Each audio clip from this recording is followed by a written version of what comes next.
Hi friends, welcome to ரண்ணா சமையல். இன்றைக்கி என்ன சமையல் பார்க்க போகிறோன்னா சக்கரவள்ளி கிழங்கு வறுவல் பார்க்க போகிறோம். அதுவும் எங்கள் அம்மா செய்கிற மாதிரியே செஞ்சுருக்கேன். இது எங்கள் அம்மா நாங்கள் சின்ன பிள்ளையாக இருக்கும்போது அடிக்கடி செஞ்சு கொடுப்பாங்க. ரொம்ப சுவையாக இருக்கும். காரம் இனிப்பு எல்லாம் கலந்து ரொம்ப அட்டகாசமாக இருக்கும். வீட்டில் உள்ள பொருளை வச்சு ரொம்ப எளிமையான முறையில் தான் எங்கள் அம்மாவோட சமையல்லாம் இருக்கும். இந்த ரெசிபியோ நான் எங்கள் அம்மா கிட்ட கேட்டு தான் உங்களுக்கு சொல்லித்தரேன். அந்த சுவையான சக்கரவள்ளி கிழங்கு வறுவல் எப்படி செய்கிறதுன்னு வாங்க பார்த்துடலாம். சக்கரவள்ளி கிழங்கு வறுவல் பண்ணுறதுக்கு எண்ணெய் சேர்த்துடலாம். 3 டேபிள் ஸ்பூன் எண்ணெய் சேர்த்துக்கலாம். எண்ணெய் கொஞ்சம் தாராளமாக இருந்தால் தான் வறுவல் நல்லாயிருக்கும். எண்ணெய் சூடாயிட்டு இதில் பொடியாக நறுக்குன 2 வெங்காயம் சேர்த்துடலாம்.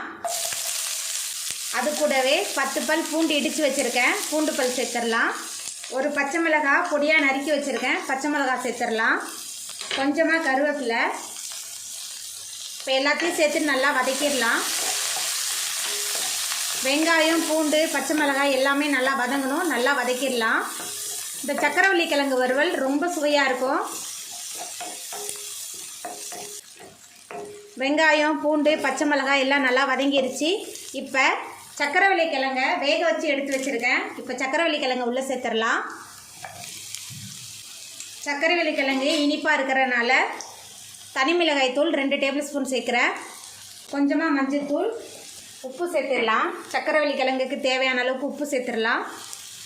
உப்பு சேர்த்துட்டு இந்த எண்ணெயிலேயே நல்லா வதங்கணும், நல்லா வதக்கிடலாம்.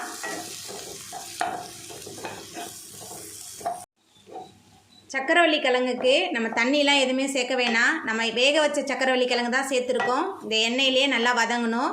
காரம் கொஞ்சம் தூக்கலாக இருந்தால் தான் இந்த வறுவல் நல்லாயிருக்கும். ஏன்னா சக்கரவள்ளி கிழங்கு இனிப்பு தன்மை உள்ளது. அதனால் கொஞ்சம் காரம் அதிகமாக சேர்த்துக்கிட்டா ரொம்ப சுவையாக இருக்கும். இந்த எண்ணெயிலே சேர்த்து நல்லா வதக்கிடலாம்.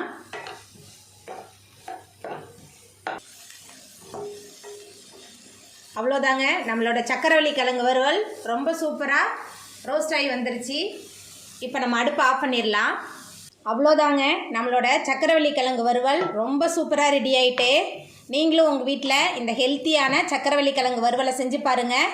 இந்த வீடியோ உங்களுக்கு பிடிச்சிருந்தா லைக் பண்ணுங்கள், ஷேர் பண்ணுங்கள், கமெண்ட் பண்ணுங்கள், சப்ஸ்கிரைப் பண்ணுங்கள். அப்படியே பக்கத்தில் உள்ள பெல் பட்டனையும் கிளிக் பண்ணிடுங்க. நன்றி.